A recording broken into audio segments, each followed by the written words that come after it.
And today we're going to be going over the full nutrition.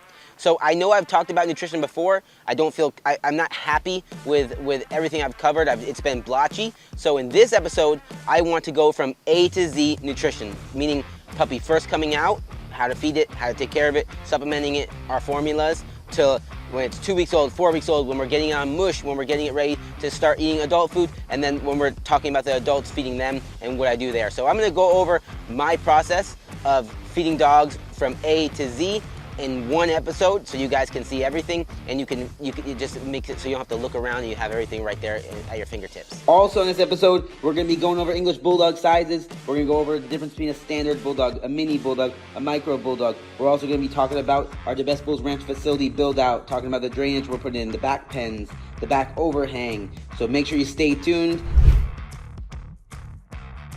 Hi, my name is Jason Soares, and welcome to DaBestBulls. This is Sushi, our new micro girl that we produced off Escobar and Sushi. We call her Sushi 2.0. So there's three main parts when feeding dogs, in my opinion. There's newborn, the middle stage where we're giving them mush, transitioning them to the adult stage, and then adult stage. So three main stages, obviously little stages in between. Newborn, you want them on mom's milk, okay? You want them getting the mom's colostrum. You want them drinking mom's milk. That's number one.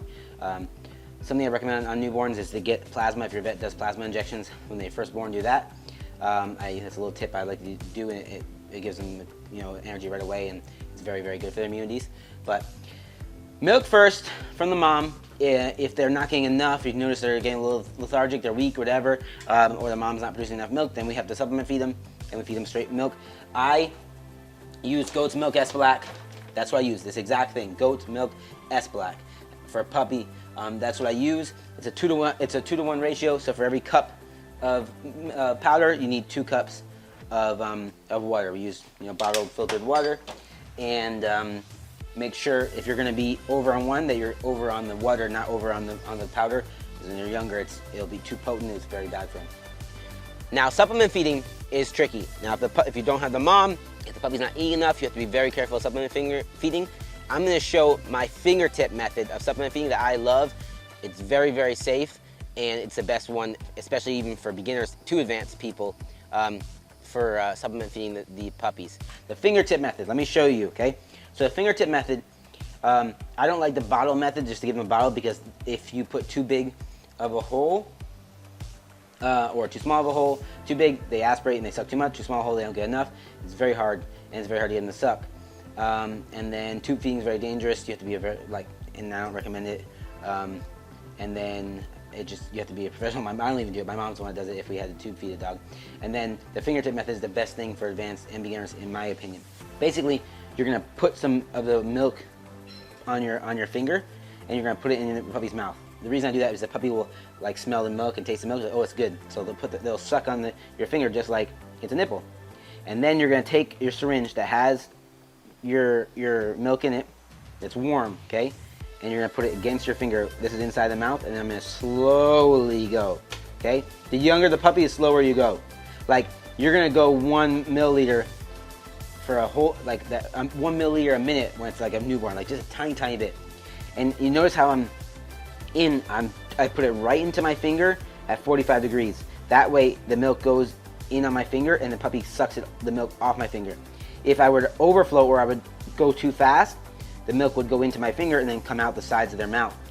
If I have the syringe pointed down into their mouth, if I accidentally do too much, it shoots milk down into their throat, which can go down to their lungs and kill them and aspirate them. So I'm close to 90, at the very most 45 degrees, and I just put milk in there, and some's gonna come out as well too, but all you need is the drops, and the puppy's gonna suck, and let the puppy suck. If you see milk coming out their mouth, go less. If you see no milk coming out their mouth, go a little faster pace. And like I said, as they get older, you can do faster and faster and faster. And on newborn, I actually recommend, I don't have it out here, I recommend a 1 milliliter syringe, which is very skinny and small, same length, but very skinny. And when they get a little older, I recommend going with a 10 milliliter syringe, because the 1 milliliter obviously is not enough. When they're babies, they're eating anywhere from 2 to 5 milliliters, like the first couple days. When they get 2 weeks old, they're eating 10, 20 milliliters, so that's why I use the bigger one. Then there's the next stage of feeding your puppies, when they're getting done with milk around that 4 to 5 to 6 week range, depending on you, depending on the puppies, depending on how they're developing, depending on the mom, how she's doing, and that's when you start giving them mush. With mush, we start off very watery, and as they get older, it gets thicker and thicker and thicker until you eventually start putting in whole pieces or half pieces of food in there for them to chew on and get used to it, and then to eventually where now you're giving them watered down food where it makes it a little softer to chew on, and then eventually where you're giving them hard food. So it's a progression, and like I said, we normally start around 4 weeks, and then the goal is at 8 weeks they're eating hard kibble. We have a grinder, dog food, wet food, goat's milk, gas black, water, and that's all we need. Now you're gonna grind up the food.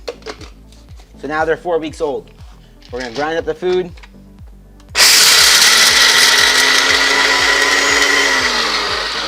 We're gonna grind up the food. The mix I use is the food, wet food, and goat's milk S black powder. I make a cup of the goat's milk S black powder with powder and water, and I mix it in with the crushed up dry food and the wet food. And that's where they'll start drinking. And the way I do it is when they first start, it's almost straight, very, very light watery. As they get older and closer to 6 weeks and 7 weeks, I make it thicker and thicker, and then I start adding in little pieces of dry food when they're 7 weeks old, and then they start eating that, and then I'm good. Now this mush is pretty watery. I'm gonna start thickening up a little bit as they're getting a little older, but I have the mix that I told you in it. 3 different ingredients. It's light, it's warm, okay, not hot, it's warm, and let's put the puppies on. So they'll eat this, they love the mush. So I like these little dishes too. The dishes make it very easy to feed them. Oh, this girl's nice. Okay.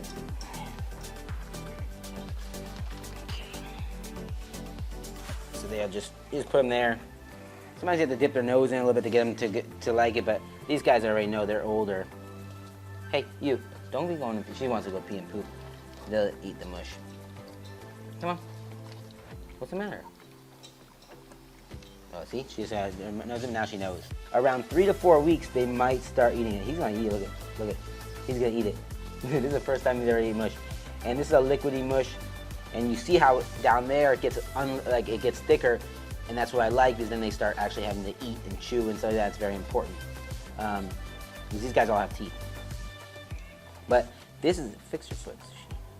There we go. Look at these.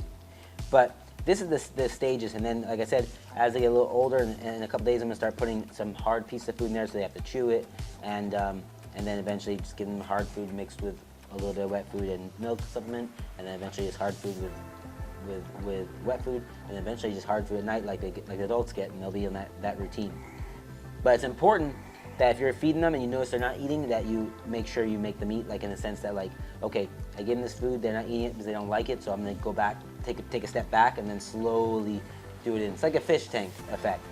I don't just drop a fish in a new tank in a new temperature. You'll kill it, you'll shock it. You slowly do it and get them to where you want the temperature to be, and then you release them. And it's the same thing with slowly getting the dogs just to eat hard food, because like if I notice Sushi doesn't want to eat hard food in 3 weeks, I'll put some goat's milk S black powder over it, and then some wet food, and then maybe she'll eat it. But they have to stay eating. But puppies are doing great. This guy, he's not going to eat much of it, because this is next week. This big boy starts on that, and then you see how we keep them. This is like the progression. So they start in our bins with heating pads and towels and stuff. There's no more. Oh, this Sushi just freaking got me a mess. Listen, it's nonstop. The dogs, nonstop dirty life. There's no more heating pad here. They don't need a heating pad. They're big enough and they warm each other. These guys are tomorrow will go into a bin like that with wood chips, and they're starting to walk now. As soon as they start walking, I move them and make sure it's thick enough wood chips so that they aren't just on plastic and slides them out. And then these guys are going to go to a pen with wood chips because they're just getting too big. They're able to jump out of this thing now, and that's the progression of growing them into. And then eventually they're gonna go into the DaBestBulls facility. Sushi probably not. She's gonna stay with me. I love her. I love all my dogs, but she's my little baby. And see, they ate really well, and they have fat bellies. You can just see their bellies. It's very important that they eat. If for some reason the puppy didn't eat, and I knew they haven't eaten for a while, it's a big problem. Now I gotta see what's the matter with them. We gotta start start dealing with it and breaking it down. The last stage, of course, is the adult stage, how we feed our adults. There are some different alternatives to the adult feeding. Of course, there's lots of alternatives, and I know my way isn't the only way. My way works really well for me. I recommend it because I have success with it and I do it. There's other people that have success with other ways, so that's fine as well too. But my way I like a lot. I have a lot of rationality behind it. I'll explain some of that. And if you know me, you've followed me in other episodes and other stuff, you've heard some of my rationalities behind it. But with adults, I'll show you my whole process. We feed them the wet food, we feed them dry food, we feed them vitamins, we feed them twice a day, and we'll get into that as well too. So we'll go over. I got sushi with me. Let's put sushi down on my sweatshirt so she doesn't slip. So even though Sushi looks like a baby, she's like almost 8 weeks, ready to go home. You know, like if she were going home, but she's staying with me. Now I'm gonna go over feeding the dogs. We have all our 3 foods here. These are how we feed the adult dogs. I'm using Victor fish, Origin 6 fish, and a can of grasslands. I mix up, and sometimes I tear out a can for a can of pear. Now, I mix it all into this thing right here. I know I've talked about it before, I just want to make sure everyone understands. And I do a 1-to-1 ratio. For every 1 cup of Victor, I put 1 cup of either Origin or a can. So, if I put 2 cups of Victor, I'm going to put 1 to 1. 2 cups to 1 to 1. So it's a 1-to-1 ratio of my top stuff to Victor fish.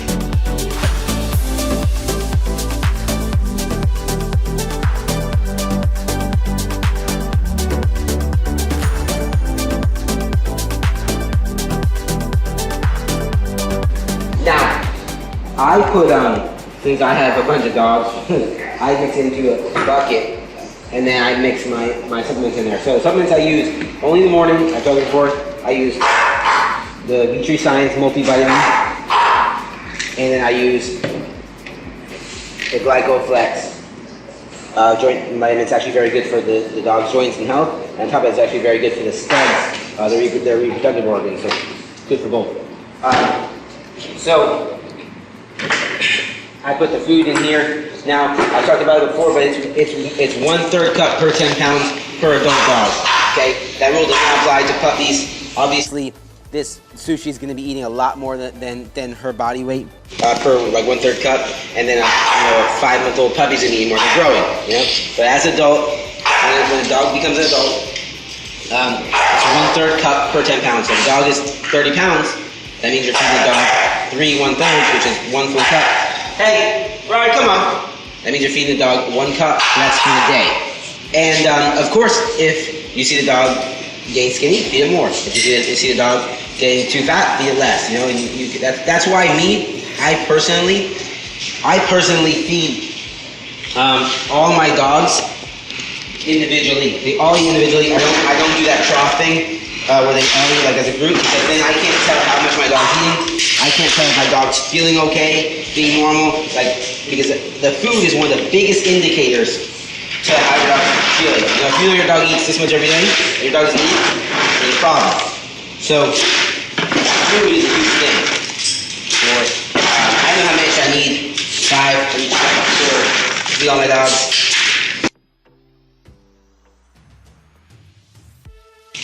Yeah, so it's very, very important to feed your dogs individually, because you can just see how they're doing, and then you can tell how much they're eating, and you can regulate how much more or less food they need. And then on top of that, if your dog's actually, one little big key, if your dog is gaining light or not gaining weight, it could be they have like worms or something, so you might want to bring them to the vet, or get them checked, or just deworm them or treat them or something like that. So that's also a thing too, especially if you're feeding your dog a lot, they're not gaining weight. Now, you can give these dogs the pills, but I don't do this because a lot of dogs don't like the pills, and they won't eat them. And so I grind them up, and this one makes it so the dogs, it just mixes in their food and they don't have to taste it because I mix it in with wet food. And 2, it leads to better absorption. The powder makes it so the dog digests the pill better, because actually, like, study even with people, they take pills, like half those pills don't even get digested. I don't know if that's the exact number, but you get my point. We still got Sushi over. Look at Sushi. She's just chilling. She's just super good dog. She's just like her dad. Her dad, Escobar, is just such a chill dog, and she has that same exact temperament. Mom was a little more hyper, but Sushi has just like dad. So that's that. Now, I mix in wet food as well too. And the wet food we use, I use this one a lot, which is American Journey limited ingredients duck and sweet potato. I like this one. So I mix this one. So what I'll do, Sushi, what I'll do is I'll put it in there. Use about, right now I'm feeding 12 dogs. So I just mix it up so it's easy to stir up. And I'll show you if you want to make it like a little bit easier, you put some water in there. It makes it easier, but I don't like doing that much because I'm just OCD. So this is their multivitamin. I pour it right on the sticky stuff, and then I'm gonna do their glyco-effects vitamin, which again is 12, 2, 4, 6, 7, 8, 12. And this one's easier. And you don't have to grind them up, especially if your dog's like a big time eater. Some of the dogs would probably just eat this, but the other half of the dogs would spit it out and picky and stuff like that. So I just grind it up, mix in their food, and when you mix in the wet food, they can't even taste it. You have to mix wet food though if you're gonna do this grind thing, because all the powder will go to the bottom and it won't stick to the wet food, and then you'll just be wasting it again. So that's our mix. This is all I do, this is the morning routine. The morning routine is their vitamins. At night, they just get this. I follow the rule. I have it all set up that I feed my dogs twice a day, and I follow the feeding rule. It's 1/3 of dog food per 10 pounds. So like, some of my dogs are 30 pounds, so they get 1 cup a day. So they're really only getting like a half cup in the morning, half cup at night. But some of them are 60 pounds or 55 pounds, so they get more. Just depends on the weight of your dogs and stuff. But I also strongly recommend 2 times feeding English Bulldogs. I've said it before, they're prone to bloat and stomach twisting and prone to overeating, so I like to feed twice a day. Some people feed once and it works for them, that's fine, but I like twice. I have my reasons behind it. And honestly, I'm someone that if I have a successful routine, things are going well for me, I don't change it. I stick with success. So this is the consistency. It is there. Now I just like that I'm able to give you guys like a more in-depth of nutrition. I feel like the last one I explained wasn't good enough. So that's what I'm feeding them right now. And I'm gonna go through, feed the dogs their portion that I think that they should get. If you look at all my dogs, they stay very nice, healthy, but not overweight, definitely not underweight. And we'll get the morning routine done. So we'll get that done right now.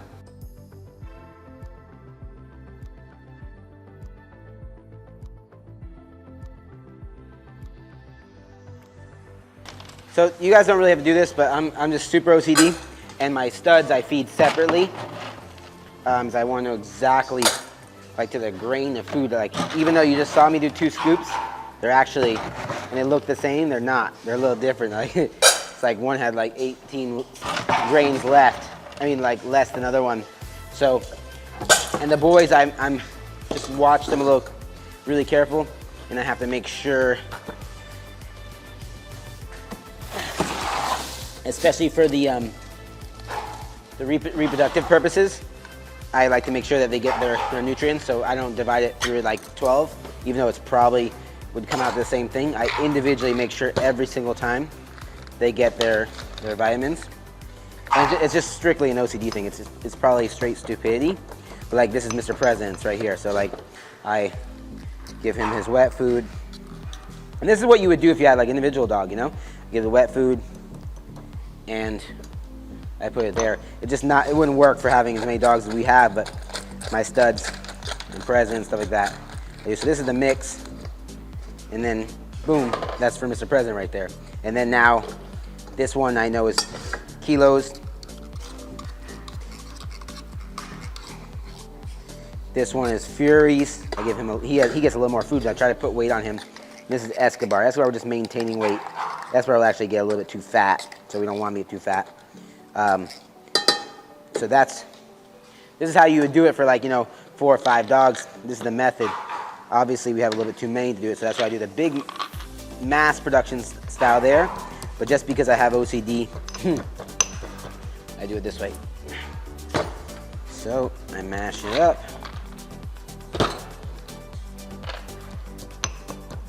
And these are the only vitamins we do for all our dogs. I know some people do more, and some people have recommendation stuff. Like I said, there's not just one way of doing raising dogs or doing all this stuff. So a lot of people have other success. The only thing I recommend when taking advice from anyone, okay, because there's different ways to do stuff, is that the person you're taking advice from has success in what they're doing. So, like, yes, there's people that feed their dogs this, but do they have success with it? Are their dogs healthy? Do they have a program? Do they have, like, long-term success with it? And if they do, then it's probably a good method because it's proven, So, yeah, everything has to be proven, And obviously, I think people can say, they don't like what I do for feeding, but you can't argue it because it's proven, I have very healthy English Bulldogs. I don't have skin problems. I don't have the feet problems. I don't have any of those things. My dog's coats look amazing. They're full because it's proven, just like I'm saying. So this goes to Escobar. So it's also, that's why I say it's so important to monitor your dogs, because I know Escobar, sometimes he'll eat half, sometimes he'll eat all, and that's not a problem. But if he doesn't eat any of them, he could be feeling a little bad, and then I want to take care of that. I know Fury should eat all. I know Mr. President might not even touch his. Stop.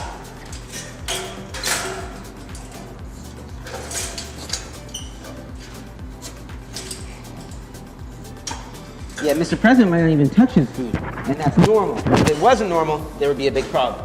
So that's why it's so important to know your dogs, how they react, how they do their things. Because if they change up their eating routine, whatever, there's a reason for it. They don't feel good. They could be sick. They could have a freaking thorn in their foot. All kinds of things. Also, I wanted to talk a little bit about micro mini bulldogs. Now, I know there's one type of AKC registered bulldog, which is, a bulldog, an English bulldog. Sushi is an English bulldog, but just like everything, there's development, there's new breeds coming out. There are mini bulldogs, and there's not an official class for them yet, but I would like to specify on what we consider a mini bulldog. So an English bulldog, a standard English bulldog, is 14 to 17 inches tall. That's the AKC regulations. And then the weight is 40 to 60 pounds, depending on if it's a female or male. And that's the standard English bulldog. Now, a mini bulldog, obviously, a mini is going to be smaller than that. It's going to be smaller than 14 inches, and it's going to be in that lower weight range. So it's going to be in that 30 to 45 pound weight range, and obviously smaller, looking, under 14 inches, probably 13, 12, 11 inches. That's what I consider a mini bulldog, which is 11 to 13 inches. And then anything below 11 in that 10 inch and below range is a micro bulldog. So I know a lot of people ask, what's a mini, what's a micro? They are just English bulldogs. They're just smaller English bulldogs, and we're classifying them now because, when you go out with, a micro bulldog, says, oh, I've never seen one like that. It's like, yeah, you've never seen one like that because it's a new thing. And eventually, we're hoping that it's going to be recognized by the AKC, just like, miniature pinchers are recognized and all these other breeds that were now the mini version of the big dog are recognized. It just takes time and proper ethical breeding. I know a lot of people like to say that, the minis and micros have a lot more health problems, and statistically speaking, you're probably right, because a lot of the minis and the micros are bred wrong by people that are only breeding for size. So if a dog is barely moving or can't move right, not functional, they'll still breed it to make small because that dog's small. And that's super irresponsible, and we don't do that. So it's very relative to the situation. People say, oh, do they have more health problems? It's relative. They could have more health problems. A regular standard English bulldog could have more health problems. It's just all going to be dictated and relative to the program you're getting it from, the parents you're getting it from, the breeder you're getting it from, how ethical they are with everything. So it's extremely relative, And people say, oh, they have more health problems. That's not true at all. A mini could have way better health than a standard. A standard can have way better health than a mini. Just statistically speaking, a mini and micro are going to have more health problems because of unethical people. Obviously, with our program, DaBestBulls, we're trying to change that. We're trying to produce extremely healthy, functional, amazing temperament, really pretty looking small dogs. And that's what we're doing. Sushi is a prime example of that. She's extremely functional as she is right now. She's 7 weeks old. On the spectrum, she's the smallest I've ever seen at this age. The lightest, most compact. She's just insane. We're expecting her to be around 9 inches tall, super functional. Her mom was functional, run, jump, everything. Her dad is functional, run, jump, breathe good, health tested. Behavior-wise, they're good. So in my opinion, it was an ethical breed to put those two together and produce this small dog, because we're hitting all those other aspects as well too, which is very important. And I just wish people would not focus on just one aspect. If you're just focused on one aspect, that's how you produce badly bred dogs. If you're just focused on color, you're focused on badly bred dogs. They have to be healthy. They have to be functional. They have to have a good temperament. If they have those three things, then we're looking at structure and we're pairing them up structurally based on what we're trying to accomplish. And this is, to date, I think one of my best productions ever. This is Sushi 2.0. We'll be doing the whole episode with her, all the food and everything. So stay tuned. So new developments in DaBestBulls ranch life, like we always do. We're always doing construction. We're building everything. We finally got the outdoor pen roof up. So it's coming. It's a big L around the whole facility. It covers the whole backside and one of the short sides, and that's going to give the dogs nice shade and keep them dry if they want to be in their outdoor portion of their pens, where they can go outdoor and indoor with their doggy doors.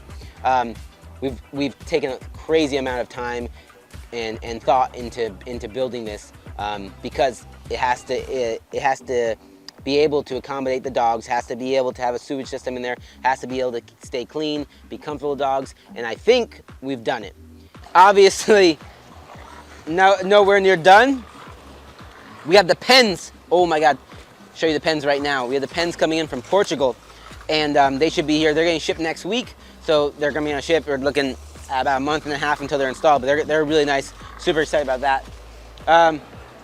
Now, I'm super proud of this because the sewage system is my design. We had some problems, and then obviously brainstorming with other professionals, construction guys, I came up with a good idea. This whole pad is at a slant. We've already talked about that. We have these holes every 4 feet. We have these 4 by 5 inch holes. Escobar, what's up, boy? What's up, boy? What's up? Hey, my boy. Escobar's the man. We have these 4 by 5 inch holes every 4 feet, and when the slant of the pad is going to push the fluid and the poop down that way, and also we're going to spray it out.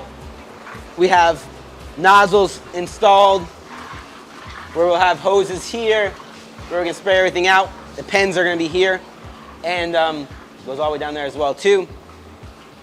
And then it's going to go down out those holes. Those holes are going to have a grate on them, and if you look over here, it's hard to imagine right now, but this is going to be where a trough is down there. You look down, it goes all the way down. So the whole outside is going to have, you will never see this, but it'll be covered with dirt. It's going to have this PVC pipe encased in it, so it'll be a trough, and that'll be going down into a 500-gallon sewage tank, and the whole outside will be encased in concrete. You never know it's there, just to have these grates. And it's probably hard for you to envision it right now, but when it's done, it'll be very nice. Pens will be here. We have these doors, these will be doors, and you'll walk up, and then we have our huge play area that's going to be 150 by 70 for dogs. So you follow me, we have the play area that will be all back here, 150 by 70. And now you can really see roof was done nice. We had Mason, he owns a company, and he came out, built this thing in 2 days pretty much. Obviously it took a while to get the pad and the wall poured, but really nice structure, and it's going to make it extremely comfortable for the dogs to be able to go inside, outside, stay in the shade, stay dry, and then for us to regulate and be able to dictate, their health and their comfort. One thing I'm not happy about is ACs. So you live and you learn. The ACs should not be under where the dog pens are. They'll suck up too much fur. They're not getting enough exhaust room up there. So I now have to pay for this AC to get moved and the other AC that's going to be installed to be over that side. So it's part of the game, It's like this is not like a standard thing where people know how to build a state-of-the-art dog facility. So live and learn. Now what I'm super excited about is over here where we have now jets inside the sewage pipe. At the top of every sewage pipe, they start higher and they go down into the sewage tank. So the jet right here can be turned on, boom, and it'll blow out anything in the pipe there. Same with the other side. Thank you for watching another episode of The Best Bulls Life, and make sure to subscribe down below. Click the bell as well. We're gonna keep on putting out tons of good content to teach you, and also tons of good content as far as entertainment, and you're gonna be able to get to see sushi and the rest of our program develop. So I can't wait for the next episodes. Thanks once again for the support.